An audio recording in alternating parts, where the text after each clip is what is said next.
에베소서 1장 함께 보겠습니다.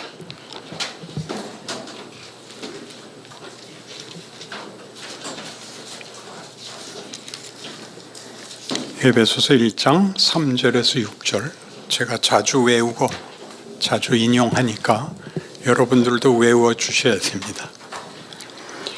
3절에서 6절까지 함께 읽읍시다. 찬송하리로다. 하나님 곧 우리 주 예수 그리스도의 아버지께서 그리스도 안에서 하늘에 속한 모든 신령한 복을 우리에게 주시되 곧 창세전에 그리스도 안에서 우리를 택하사 우리로 사랑 안에서 그 앞에 거룩하고 흠이 없게 하시려고 그 기쁘신 뜻대로 우리를 예정하사 예수 그리스도로 말미암아 자기 아들들이 되게 하셨으니 이는 그가 사랑하시는 자 안에서 우리에게 거저 주시는 바 그의 은혜의 영광을 찬송하게 하신 것이라. 이제 제가 이미 소개한 것 같이 이 기독교 신앙의 주도권은 하나님이 갖고 있습니다. 여러분은 하나님이 주도권을 갖고 있다고 생각하면 우리 본능적으로 떠오르는 생각이 신이 최고의 권력을 가졌다고 생각을 하게 됩니다. 그래서 신 앞에 잘 보여야 필요한 보상을 받는다라는 생각을 지울 수가 없고, 이런 식의 신앙을 무속신앙이라고 합니다.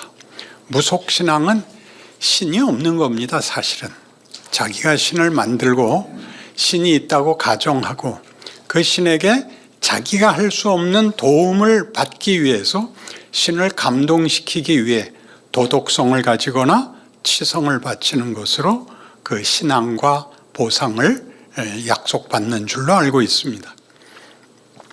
그래서 우리 기독교 신앙에도 이 자연스러운 신앙관이 들어와 있어서 교회 신앙생활에 제일 많이 하는 게 뭐냐 그러면 기도 많이 하고 성경 많이 봅니다. 그렇죠? 그러니까 그 많이 보는 게 중요하지 깨달으려는 마음은 아무도 없습니다. 아무도 없다는 불만인가요? 성경 구절을 여러 개 외우지만 유명한 구절을 외워야 되는 것이 아니라 그게 어떤 맥락 속에 있는가, 어떤 역사적 배경 속에 있는가, 어떤 정황 속에 있는가는 전혀 생각이 없고 그냥 읽어나가니까 우리가 아는 가치, 즉 도덕성으로 그 본문을 해석합니다. 그래서 많이들 하시는 대로 매일 성경 보기나 또는 큐티를 하거나 하면 구약을 읽을 때에도 그저 알고 있는 게 선한 왕과 악한 왕, 순종한 자와 불순종한 자를 나누고 순종한 사람을 칭송하고 불순종한 자를 저주하는 것이 큐티나 성경을 읽은 결론이 되고 맙니다. 그런데 오늘 보시는 바와 같이 하나님은 우리가 죄 짓기 전에 예수를 보낼 필요 없을 때 예수 안에 섭니다. 굉장한 단어죠. 우리는 예수가 우리를 위하여 십자가를 지신 것 때문에 예수가 필요하고 예수를 믿는다는 말을 하는데, 하나님의 계획에 있어서는 죄와 상관없이 창조 때의 목적에 이미 우리를 예수 안에서 그의 영광의 찬송을 만들기로 작정하시는 겁니다. 그러니까 예수 안에 있다는 말이 갖는 의미는 십자가를 지셨고 내 죄를 속하셨고 나 대신 죽으셨고라는 신파의 문제가 아니라 하나님이 인간을 만들 때의 원래부터의 목적이 하나님의 형상대로 우리를 만들고, 그래서 우리에게 준 하나님의 형상의 제일 핵심 되는 게 뭐냐 그러면 자유입니다. 자유란 그 각자에게 자기 주권이 허락되는 것을 자유라고 합니다. 선택의 자유가 있고 고집 부릴 자유가 있고 자기 자신에 대해서 책임져야 하는 자유가 있습니다. 이것을 예수 안에서라고 얘기를 함으로써 우리로 하여금 뭘 돌아보게 하느냐 하면 예수를 등장시킬 때마다 우리 죄를 대속하신 예수, 우리 때문에 죽은 예수가 아니라 창조에서부터 예수가 등장하는 이유가 뭐냐, 이렇게 물어봐야 됩니다. 그때 요한복음 17장을 다시 읽게 되죠. 찾아볼까요? 어디 가서 특강을 했더니 요한복음 찾는데 창세기부터 뒤지더라고요. 17장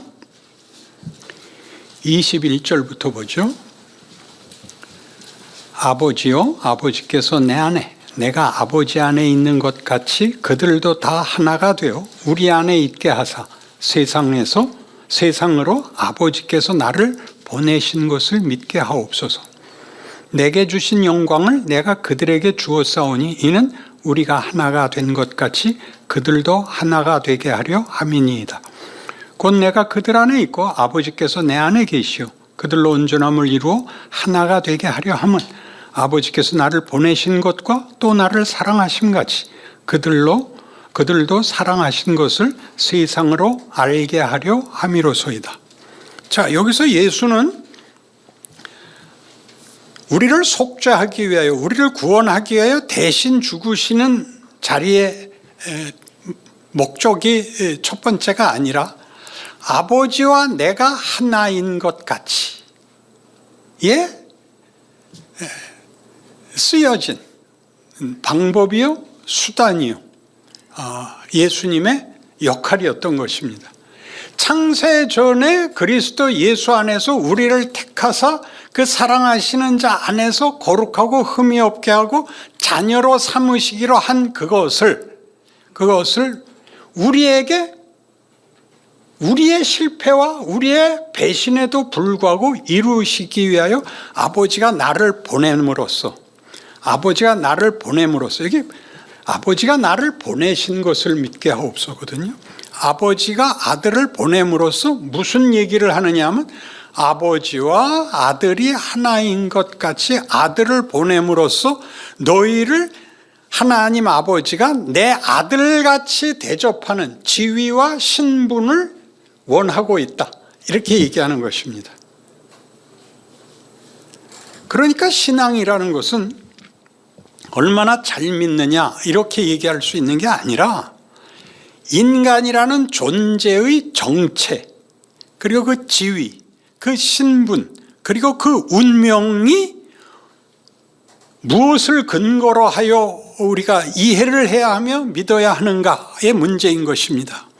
여기서 하나님이, 창조의 하나님이 우리를 자기 형상으로 요구하사 아까 앞에서부터 본 바와 같이 사랑 안에서, 우리가 하나님의 사랑 안에서, 예수 안에서 하나님과 사랑과 믿음의 대상이요 상대로서 우리를 목적했고 그것을 포기하지 않은 것이 아들을 보내시는 것입니다. 아들을 보낸다는 것이 무슨 뜻을 갖느냐 하면 아버지와 아들이 하나인데 아버지가 내 안에 내가 아버지 안에 있는데 나를 보내심으로 나를 이들에게 주었사오니 이들이 나와 같은 지위와 신분이며 그래서 아버지가 내 안에 있는 것 같이 아버지가 저들 안에도 있고 나를 사랑한 것 같이 저들도 사랑하고 있다는 것을 지금 보이고 계십니다 라고 얘기하는 겁니다. 다 제청합시다. 아멘. 그러니까 격이 완전히 다른 거죠. 기독교라는 것은 무속적 신앙에서는 치성이 전부이기 때문에 여러분 생각해 보십시오. 여러분이 신앙적인 어떤 자책이 생길 때 회개를 하는 이유가 뭡니까? 잘못을 인정하는 것이 뭡니까? 그렇게 다 지워버리면 그나마 속이 시원하기 때문이죠. 잘못을 고백한 것으로. 그게 아니라 잘못한 것으로 커야 됩니다. 지워버리면 안 됩니다. 내가 지난번에는 벌컥 화를 냈다. 내 이번엔 화 안 낸다. 내 끝까지 웃으면서 응대하겠다 라고 하라는 거죠. 고린도전서 13장에 나오는 바와 같이 사랑이 뭐냐? 사랑은 환상이 아니다. 천사의 말을 하는 게 아니다. 사랑은 뭐냐? 산을 옮기는 믿음, 권능 아니다. 사랑이 뭐냐? 내 몸을 불사르게 내어주는 치성, 열정 아니다. 그럼 뭐냐? 오래 참는 거다. 무례히 행치 않는 거다. 하나님은 사랑이시다. 그럴 때 이게 다 하나님께 먼저 적용이 되고 있는 거예요. 그를 배신한, 그를 버린 우리에게 하나님이 찾아오시고 원래의 목적을 포기하지 않으시고 나를 내가 한 대로 갚지 않고 자신이 목적한 것을 이루어 뭘 확인하겠다고요? 우리를 하나님의 영광의 찬송이 되게 하겠대요. 하나님의 영광의 찬송이 된다는 것은 하나님의 영광을 찬송하는 예배자를 만들겠다는 게 아니라 우리로 인하여 하나님의 영광이 무엇인가가 터지게 하겠다는 거죠. 자식을 잘 만들어서 누가 영광이죠? 부모가 영광입니다. 그래서 자식을 위해서 부모가 뭘 할 수 있죠?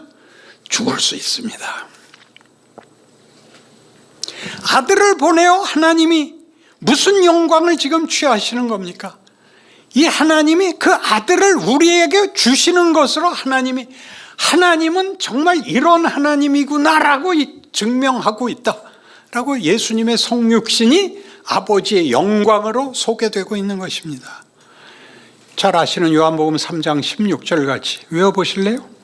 하나님이 세상을 이처럼 사랑하사 독생자를 주셨으니 이는 저를 믿는 자마다 멸망치 않고 영생을 얻게 하려 하심이라.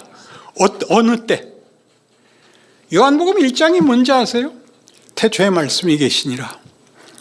이 말씀은 빛이라. 빛이 어두움에 비추되 어두움이 깨닫지 못하더라. 그리고는 무슨 말이 나오니? 영접하는 자, 곧 그를 믿는 자는 하나님의 자녀가 되는 권세를 주셨으니 이렇게 나옵니다. 앞뒤가 안 맞아요. 아무도 예수를 몰라보는데 예수를 보낸 것은 그러니까 우리의 반응, 우리의 결정을 시험하고 기회를 주는 게 아니라 하나님이 자기 일을 하시는 거예요. 너희들 나 몰라본다. 그러나 난 너희 찾아간다. 너희들은 나보고 너희들의 기대와 다르다고. 아이고, 그 말 하면 안 되는데. 지랄 발광을 할 거다. 십자가에서 했죠. 빌라도마저도 이 사람 무죄하다. 도대체 왜 처벌을 하려는 거냐? 어떻게 하라고요? 그를 십자가에 못 박고 대신 보내려면 바라바를 주십시오 라고 얘기한 그들을 향하여 아버지여 저들을 사하소서 라고 나오는 이유가 뭔지 모르시겠습니까? 하나님이 인간이라는 것을 어떤 존재로 요구하고 목적하고 있느냐가 기독교라고요. 그 아들을 보내어 우리가 도망간 자리, 아니 우리가 스스로 만든 저 최악의 자리, 지옥까지 쫓아 들어오시는 겁니다. 사망의 자리까지 들어와서 거기선 뭐 더 이상 도망갈 데가 없죠. 따라 들어와 우리를 다 끌어안아 함께 부활하시는 겁니다. 예수의 부활은 인류의 부활입니다. 그래서 아버지가 아들을 기뻐하는 것은 아들이 우리를 건져낸 것이 하나님이 하신 일이라는 것을 증명하심으로 아버지께서는 영광을 받으시며 그것을 자랑하시며 그 영광과 자랑의 핵심은 우리라 말이죠. 하나님이 자기 형상대로 만든 사람들. 여기서는 1차적으로 우리가 믿는 자와 안 믿는 자를 구별하고 택자와 불택자를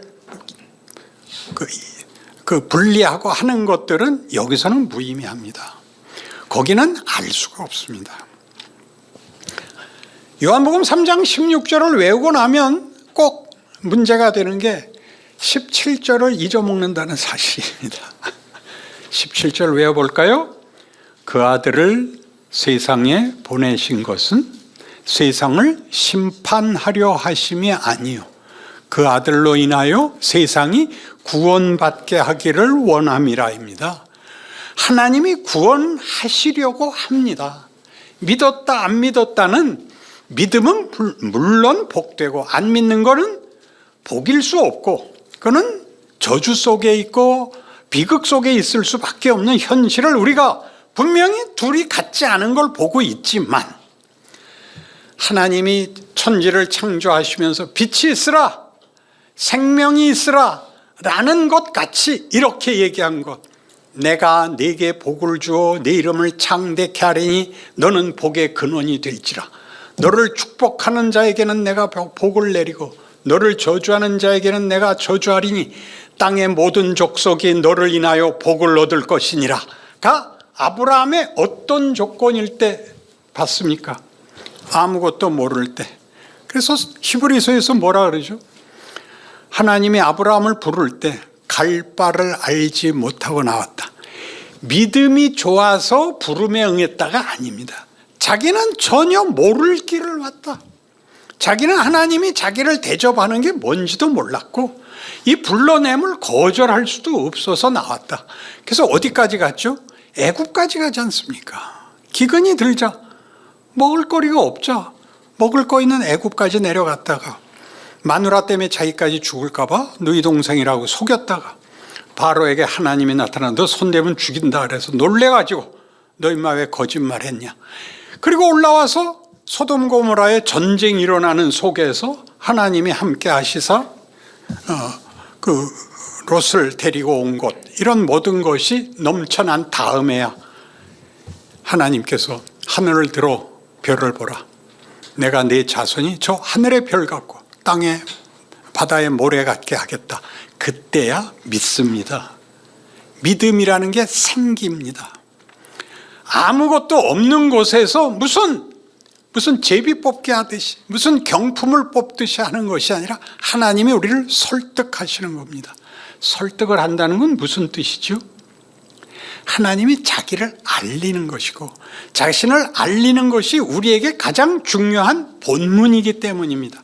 하나님을 아는 것이 아버지를 알아야 되는 것 같이, 어머니를 알아야 되는 것 같이, 그것은 무슨 본이나 직업이나 무슨 지위를 아는 것이 아니라 아버지 노릇하는 아버지, 어머니 노릇하는 어머니를 우리가 알아야 되듯이 하나님이 자신을 알리시는 것은 우리를 뭘 목적으로 하고 있느냐 하면 하나님의 영광의 찬송이 되게, 하나님의 영광의 꽃이 되게 하려는 것 때문입니다. 이 문제의 가장 대표적인 인물은 아마 야곱, 요셉 그리고 욥일 겁니다. 욥을 기억해야 하는 것은 욥은 당대의 의인이었으나 사탄이 돌아다니다 오는 걸 보고 하나님이 넌 어째 이렇게 밤낮 쓸데없는 짓만 하고 있냐, 욥을 봐라. 그러자 사탄이 말하기를 잘해주니까 믿죠. 그럼 잘 안 해주면 안 믿을 것 같으냐? 해보시죠. 그래 좋다.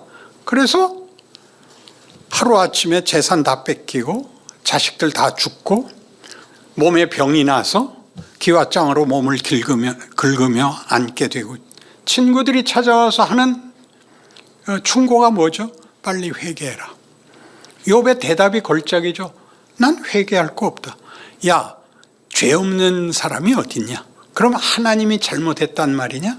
너 빨리 회개해라. 나 정말 회개할 거 없다. 그걸 3라운드까지 하죠. 세 사람하고. 그러니까 9라운드를 하는 겁니다.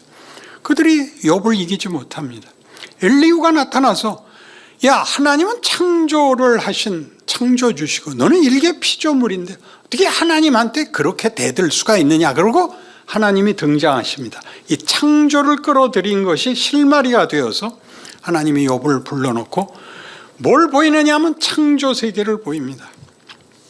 창조 세계의 기이한 것들, 악어는 힘이 어디서 나오느냐, 꽃은 어디서 피느냐, 사냥은 새끼를 어디서 낳느냐, 우박 창고를 받느냐, 바다는 왜 해변에서 더 이상 쳐들어오지 못하는지 아느냐. 이 모든 말을 할 때 우리는 하나님은 이걸 만든 분이고 너는 피조물인데 감히 대들어라고 읽는데 그게 아니라 너는 이걸 알아야 된다. 이들은 다 내 창조물이다. 그리고 이 창조는 완벽했다. 내가 하는 것은 잘잘못에 대한 심사가 아니라 나는 모든 존재를 하나님의 영광을 드러내며 하나님의 사랑과 믿음의 대상이 되도록 요구하는 하나님이다. 그리고 너는 바로 그 하나님의 자식이다. 너는 이걸 알아야 되고 배워야 하고 네가 나를 상속해야 된다. 이게 욥입니다. 그래서 욥이 드디어 무슨 말을 하죠? 내가 내 입을 가리고 회개하나이다. 내가 무식한 말을 한 것을 이제 인정합니다. 그게 무슨 뜻이죠? 여러분 잘 아는 맹인 코끼리 만지기입니다. 장님 코끼리 만지기 아시죠? 만지고 뭐라 그래요? 코끼리는 어떻게 생겼다? 어떻게 생겼다? 기둥같이 생겼다. 벽같이 생겼다. 부채같이 생겼다. 호수같이 생겼다. 왜 그렇게 말이 나오죠? 그 말 들을 때 여러분이 웃는 이유가 뭐죠? 왜 그게 우화가 되죠? 우린 코끼리를 봤으니까. 쟤들은 왜 그러죠? 못 봤으니까. 그러니까 그때 욥이 하는 회개를 보세요. 제가 제 입을 가리고 주 앞에 회개하나이다. 제가 주께 대하여 귀로 듣기만 하였사옵더니 이제 눈으로 하나님을 배웁니다. 하나님이 누구시냐? 창조의 하나님입니다. 뭘 만들자는 하나님인데 우리는 반응을 해서 잘한 것과 못한 것으로 나뉘어 상벌의 주인인 것으로만 알고 있지, 하나님이 뭘 만들려고 하는가에 대해서는 우리는 생각해 본 적이 없다. 왜 나한테 이런 시련이 왔느냐? 이 시련이 나를 만족과 안심에서 떨치고 나오게 하더라. 이게 욥기입니다. 여러분 인생에서 편안할 때가 언제입니까? 철이 없을 때가 제일 편안하죠. 아마 5살 때가 제일 행복했었지 않았을까 싶고, 그 다음부터는 왜 불행하죠? 책임이라는 게 생기니까. 책임이라는 것은 간단히 누가 요구해서 생기는 것이 아니라 인간이라는 존재가 주권을 가지게 되고 결정권을 가지게 되자 이게 분별을 해야 되고 선택을 해야 되고 책임을 져야 한다는 것을 배우기 시작합니다. 그런 걸 할 실력이 없으면 인간이라고 얘기할 수 없죠. 어린아이죠. 어디서 배우죠? 도전이 있어야 됩니다. 지금 정도로 만족하면 더 이상 생각을 할 수가 없고 그 틀을 벗어날 수가 없습니다. 그래서 하나님이 치십니다. 도전하시죠. 욥을 고단케 하듯이. 욥기에서 욥은 재산 다 뺏기고 자식들 다 죽고 자기 병 들고, 우리 신자들의 인생 속에서 신앙인들이 제일 괴로워하는 게 뭔데요? 왜 예수를 믿었는데 혜택이 없느냐죠. 왜 또 힘드냐? 명국문 학교에 들어와서 그렇습니다. 불교나 힌두교를 갔으면 쉬운데 기독교에 와서 어려운 겁니다. 그 어려우니까 난 싫다.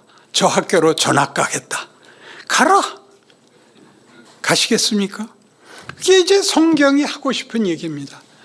아버지께서 내 안에, 내가 아버지 안에 있는 것 같이 저들도 다 하나가 되어 우리 안에 있게 하사 아버지께서 나를 사랑하신 것을 저들로 알게 하시고 저들도 사랑한 것을 알게 하시고 나를 보내신 것 같이 내가 저희들을 보냅니다.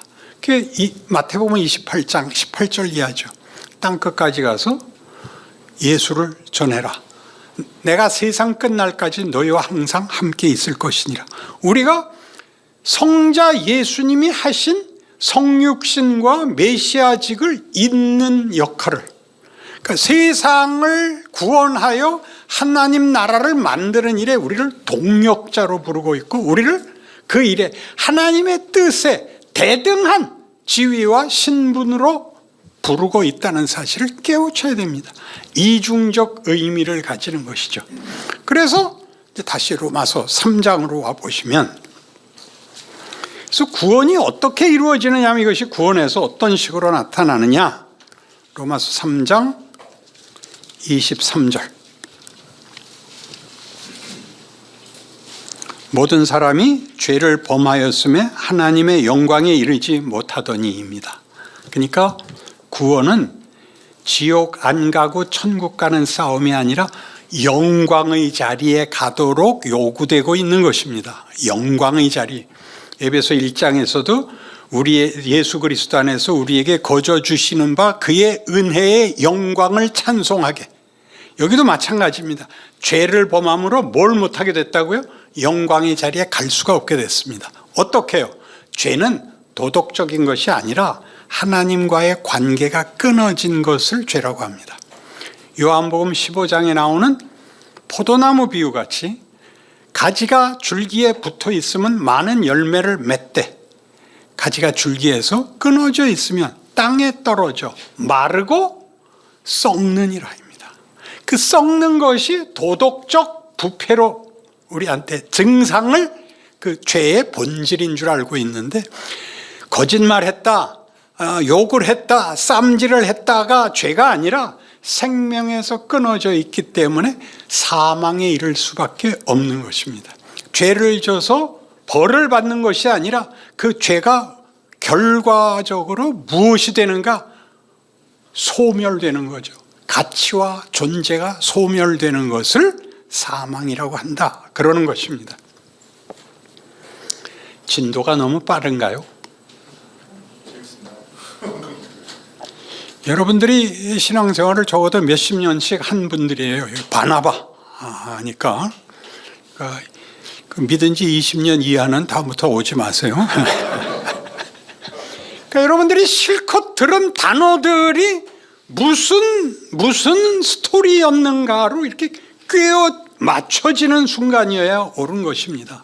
다 아는 단어들인데 그동안은 단어들이 각각 문장을 이루지 못하고 있다가 이제 문장을, 스토리를 만들고 있다는 것을 아시게 됩니다. 그래서 어떻게 하기로 했어요? 하나님이 우리에게 처음에 목적하신 하나님의 형상, 하나님의 영광의 찬송을 만들고 말겠다는 의지가 예수를 보내는 겁니다.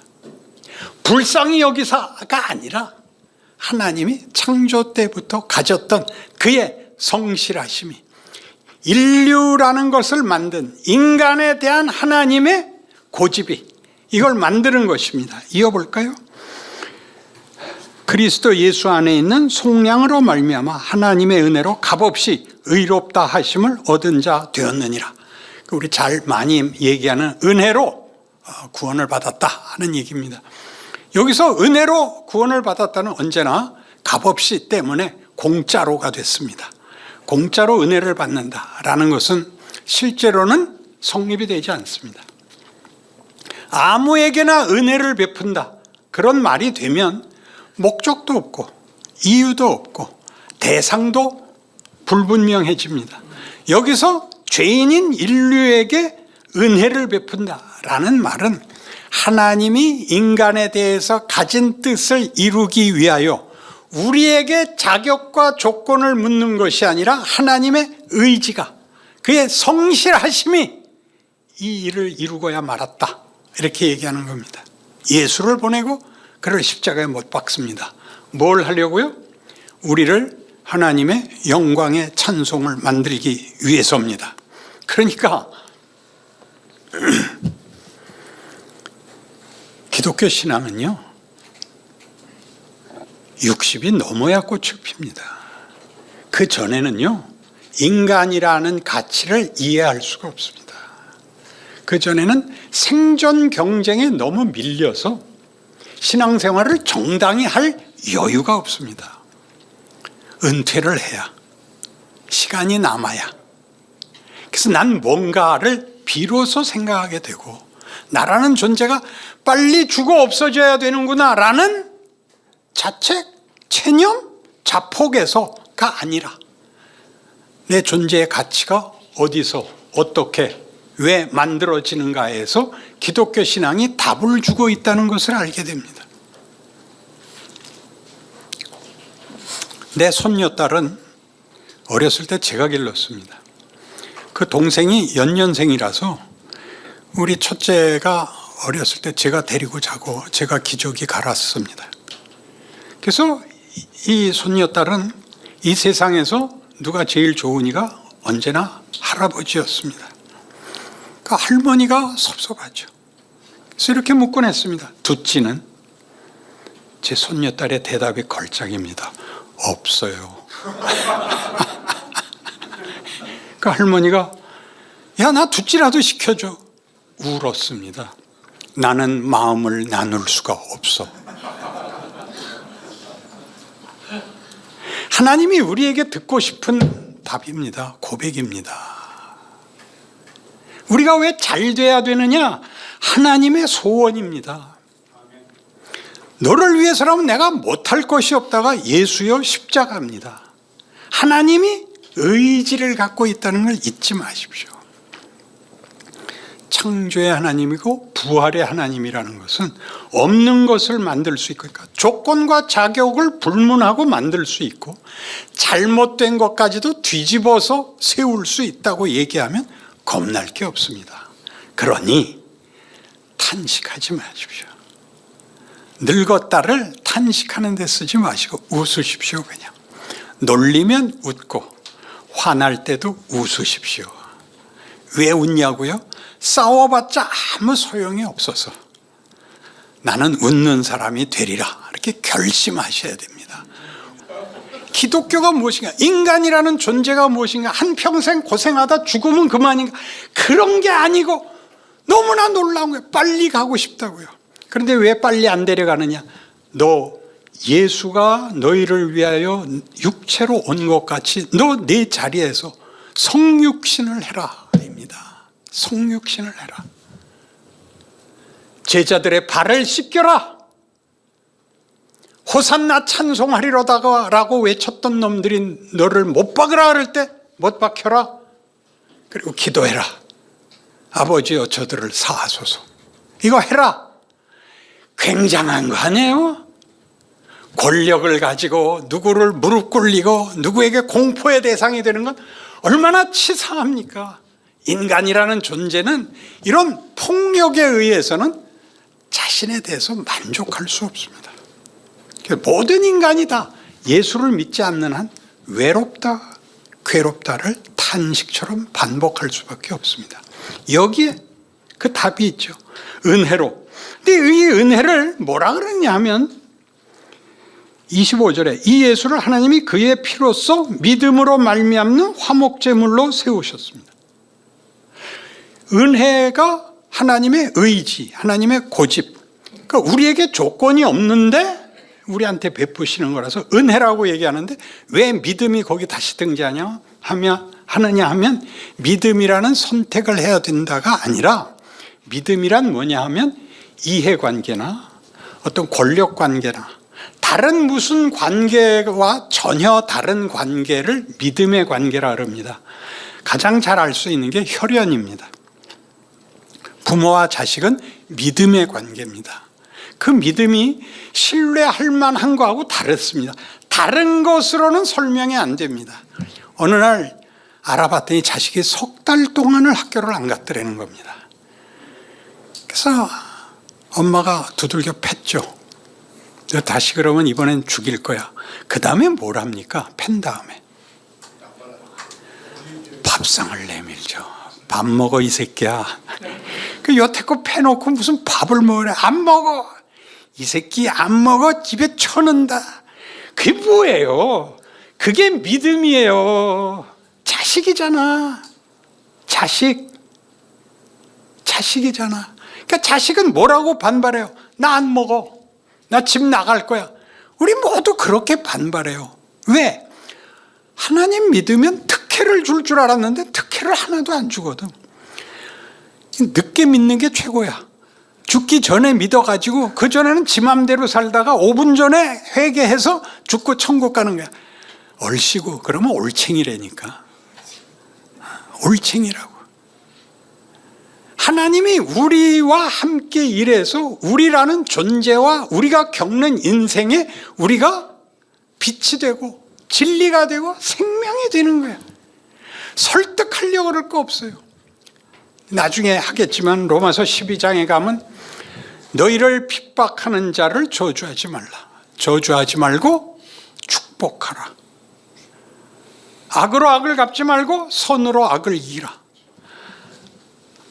선행을 해서 악인을 감동시키려고 그러지 말아요. 악당이 악당 노릇하는 것 같이 너는 네 역할을 해라 그러는 거예요. 그 다음은 하나님이 알아서 한다. 너희는 악당 흉내내지 마라. 그게 로마서 12장이에요.